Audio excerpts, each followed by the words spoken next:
Welcome everybody. I'm just going to now talk in detail about our eukaryotic cell structure. Obviously all these are going to be, majority of these are going to be membrane bound organelles. I'm going to start with the first on our list, and that is the nucleus. So from GCSE, your knowledge of the nucleus is quite simple. It'll probably look like a little black blob within a cell. But here at A level and BTEC level, Key Stage 5, it is considerably more detailed. So I'm going to draw a quick sketch of it, and I'm going to talk to you about the parts, the structures, how you describe it, and its overall function. Okay, so it is generally circular in nature, but it's actually made up of two membranes. So we actually refer to this outer part here as the nuclear envelope. So I'll just draw that like that. So we've got these two membranes here.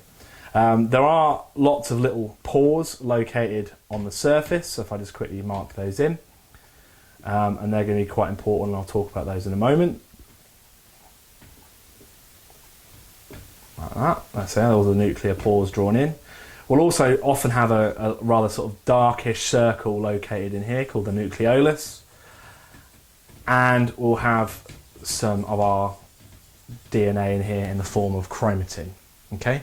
So just to give you a brief overview again of the structure, we've got a nuclear envelope around the outside made up of two membranes. We have nuclear pores, our nucleolus, and our chromatin. Okay, so I'm going to talk you through the function overall. So the overall function of the nucleus is very similar to that of GCSE.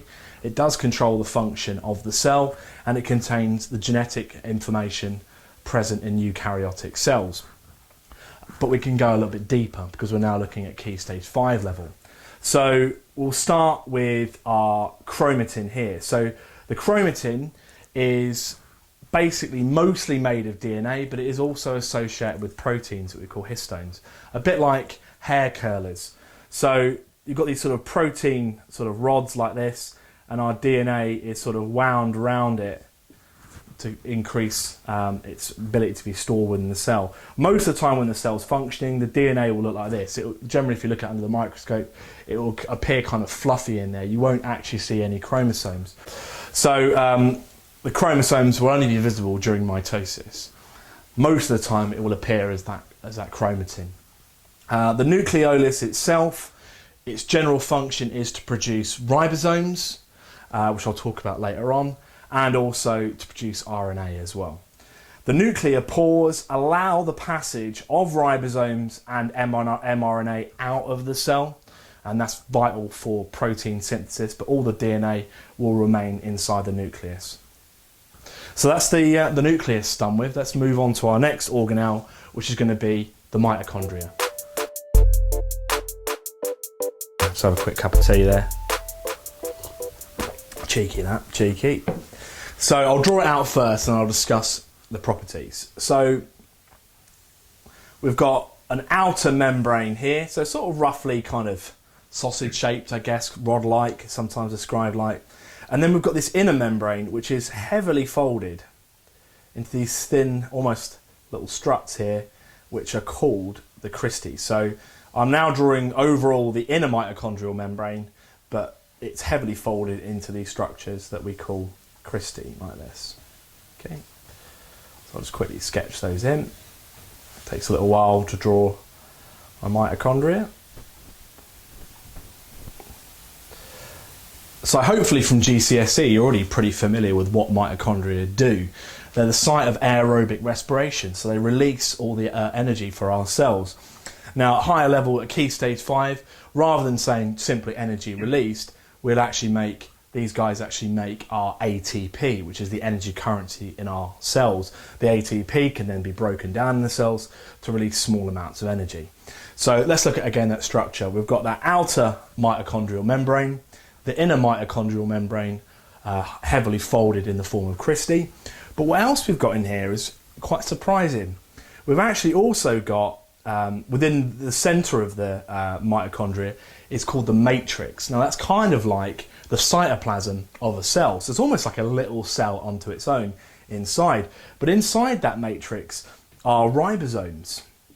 Now these are a little bit different to the ribosomes you would find elsewhere in the cell, we call these 70S ribosomes, and your research task later on, after you've done this section, is to look at this, something we call the endosymbiont theory, and that might actually be of use to you when you're doing that. Besides those 70S ribosomes, we've also got DNA in here, loose DNA, which is also quite surprising. It's not in the form of chromosomes, it's got no proteins associated with it, it's simply loose DNA. Quite similar to what you might find in a bacterial cell, so quite surprising. The mitochondria has got its own genetic material, its own chromosome. So again, I'll just label it up so you know all the different parts. We've got our outer mitochondrial membrane, our inner mitochondrial run out of room there, membrane, and of course they're folded into the form of cristae. That sort of fluid inside there, a bit like our cytoplasm, we call the matrix. We've got our 70S ribosomes, and we've got our DNA in there as well, which is quite surprising. Okay, so our next structure we'll look at, after I've shown you a nice picture of that, will be a chloroplast. So our next structure we're looking at is the chloroplast. Now these are only found in plant cells. The mitochondria are found in all eukaryotic cells. Chloroplasts are unique to plants and some protists. So again, they have some similarities to the mitochondria, which might be surprising. Their role is very different. Their role is to carry out photosynthesis and absorb light energy to do that. But they have got some interesting similarities in their structure. So again, there is an outer membrane. There is an inner membrane, so it forms an envelope, a bit like our nucleus, like that. And then we've got these structures in here that are very, very important and unique to the chloroplast. And they look like little coins stacked on top of each other like that. Little coins. And collectively, that whole stack is called a granum. And if you like, each coin that makes up that stack is called a thylakoid. They're also connected together. You'll have several of these thylakoid membranes and several granule stacks, if you will, joined together inside our chloroplast like that. Again, it's fluid filled. There's enzymes in there, like with our mitochondria as well. A bit like the cytoplasm in many ways, but this time we call it the stroma. Okay, and that's where the light independent reaction takes place in the stroma. The light dependent reaction of photosynthesis takes place in those thylakoids. Inside the thylakoid membranes are our chlorophyll molecules, which you should be familiar from GCSE, and their role is to absorb that light energy. I'm not going to go into all the nitty-gritty of how the chloroplasts work in detail. That's much more A-level, A2 biology, year 13, so we'll keep it simple for this for this purposes here. Again, I'll label up those features, take a picture so you can have a look. So, outer membrane, inner membrane,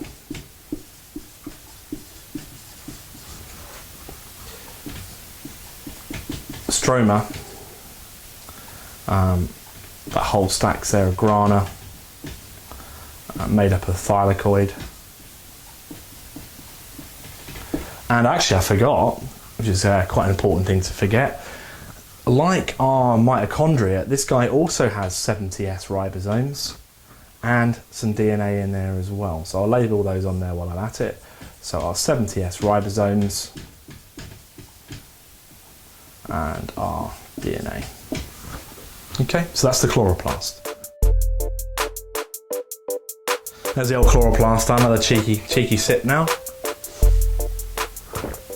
King of the melts.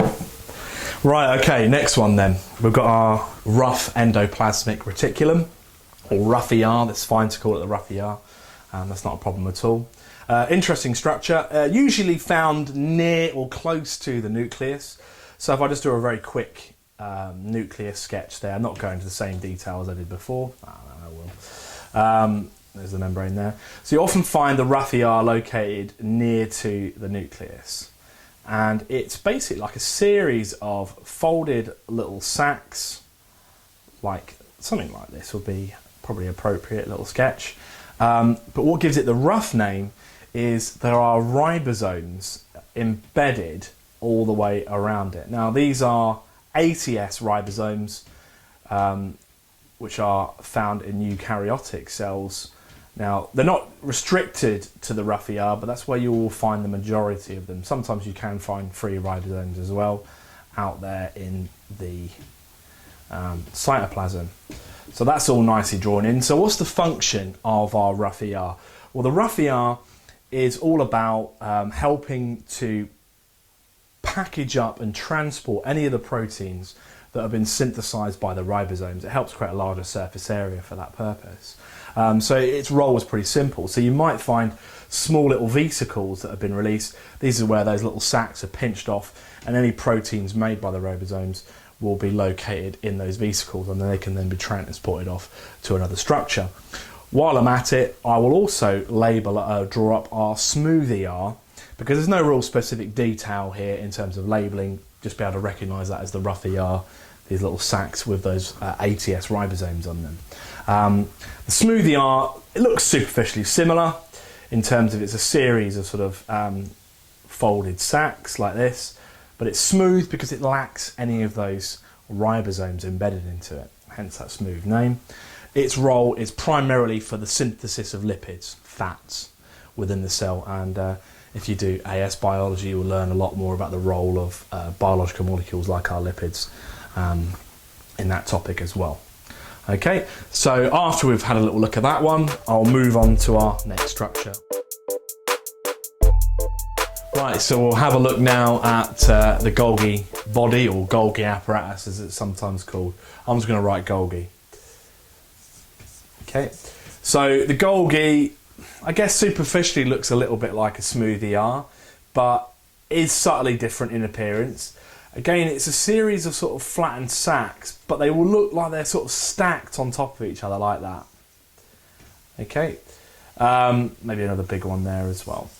And what you'll also see to the sides of it are these sort of circular structures, which you might have already started to recognise what they might be. They are vesicles. So the Golgi apparatus, its function is to receive proteins that have come from the rough ER, and they're going to be modified, possibly by adding another carbohydrate group onto that protein.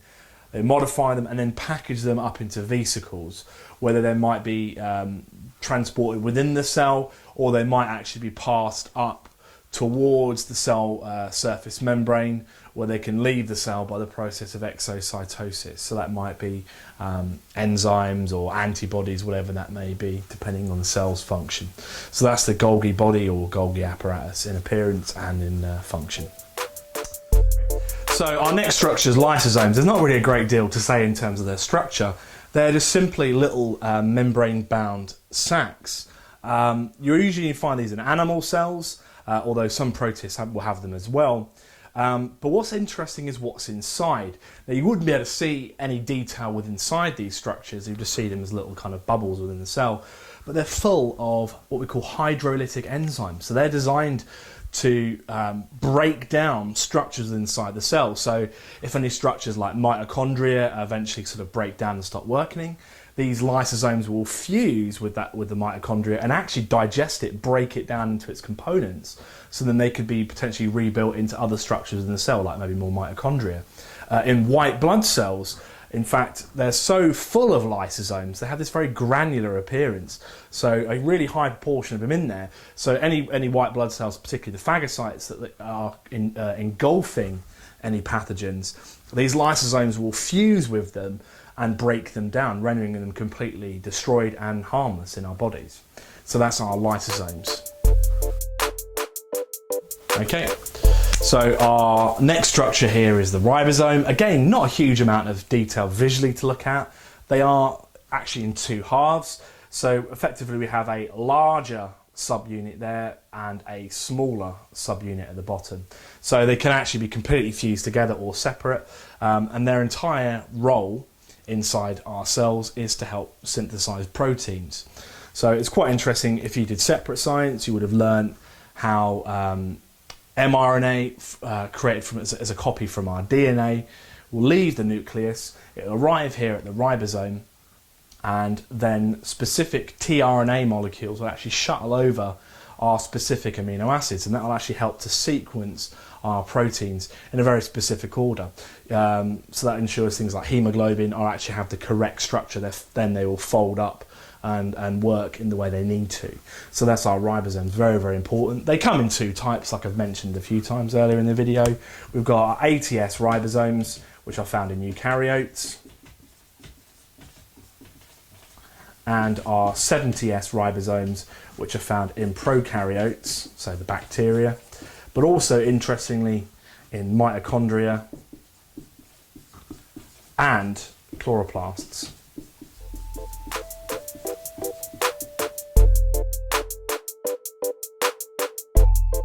So our next structure, or structures I should say, I'm going to kill two birds with one stone here, are found in plant cells. So I'll just draw a very, very quick, simple plant cell. Try and keep it up to pretty much GCSE level. Okay, let's draw that up there. And I can't be bothered to draw the chloroplasts or the ribosomes or mitochondria in there because they're not really my focus right now. What I'm interested in at the moment is starting off with the cell wall. One of the most common mistakes I find with students is if they're labelling a cell wall or a cell membrane is that they often get those the wrong way around. Now the easiest way of telling that it's a cell wall and not a cell membrane, well, cell walls are on the outside, they're much thicker. So this is clearly this thick outer area here is our cell wall, whereas this inner line will be our cell membrane, and that's the cell wall then will butt up to that. So it's very much outside the cell. Now in plants, the cell wall is made of something called cellulose, which is actually a polymer of glucose. So it's made entirely of glucose sugars. For us, when we eat this, when we eat plant material, cellulose is completely indigestible. So it's our fibre in our diet. Its role in the plant cell here is to provide structural support. So cellulose fibres are actually quite strong. They come together to form microfibrils, which makes them even stronger. So they provide that rigidity, the extra support. If you think about your average plant, I might even grab one from off stage. This lovely cheese plant here. You can see that some of these leaves are quite large. There's nothing hard, there's no wood here, there's no bones, no muscles to keep this up. So how is this structure able to support itself? Well, it's through a combination of the cell wall and this other structure I want to talk to you here, the vacuole. So the vacuole is a fluid-filled sac with an outer membrane around it, located within inside plant cells. Generally considering we call it a permanent vacuole because it's usually always there. And when the plant is well hydrated, like my plant I just showed you, the vacuole will fill up with water. That then will push outwards, which will force the cytoplasm outwards, and that cytoplasm then pushes against that cell wall, and the cell wall pushes back. So we've got these forces acting within that, and we call that internal hydrostatic pressure. So the vacuole's roles are a bit varied. Obviously it can store water and other dissolved substances like sucrose and mineral ions, but also it provides that structural mechanical support alongside that cell wall. So you'll find these two structures in plants. Animals, we don't need them because we've either got internal skeletons or maybe we're supported in the water. If you're a soft-bodied animal like a jellyfish, you've got that support around you. But animals that live on land either have an internal skeleton or an external skeleton to provide them the support. So our cells do not require any cell walls. Other cell types also have cell walls like fungi and bacteria, but it's made of a very different substance. So in plants, it's made of cellulose. In plants, it's made of cellulose. In fungi, it's made of chitin, and in bacteria, it's made of something called murin. So different structures there.